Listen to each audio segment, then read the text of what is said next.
Big আয়োজিত online cooking কম্পিটিশনে আপনাদের সবাইকে স্বাগতম। হ্যালো, আসসালামু আলাইকুম। আমি জ্যোৎস্না আক্তার নানগঞ্জ থেকে অংশগ্রহণ করেছি। আজকে আমি দেখাবো আপনাদেরকে চিংড়ি মাছের চচ্চড়ি। আর এর জন্য আমার খরচ হয়েছে সর্ব 150 টাকা।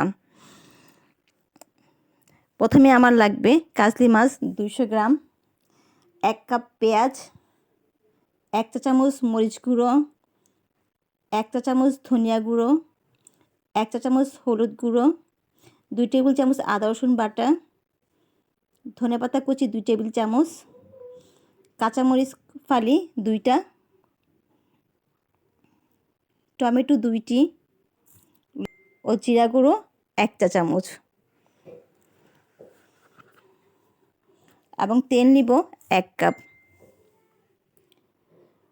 প্রথমে আমি চুলাতে কড়াই বসিয়ে তেলটা গরম করে নিব।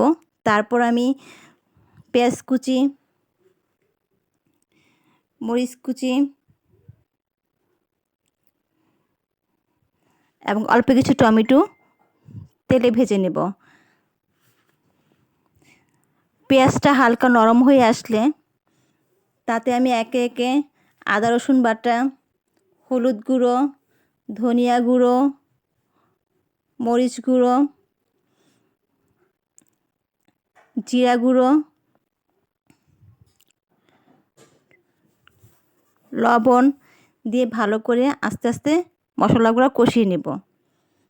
এবার আমি হাফ কাপ পানি দিয়ে মশলাটা আরও একটু কষিয়ে নিব।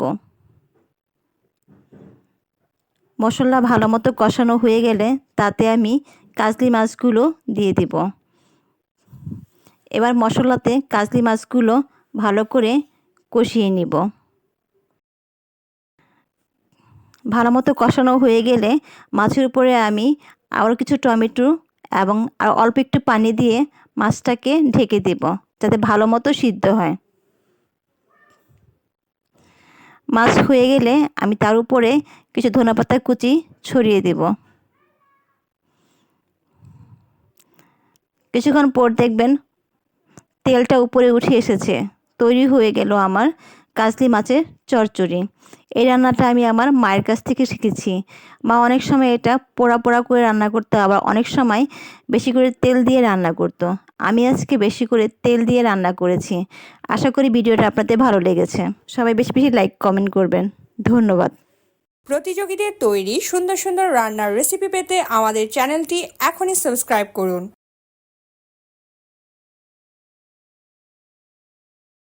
বিগের সাথে থাকার জন্য আপনাদের সবাইকে অসংখ্য ধন্যবাদ।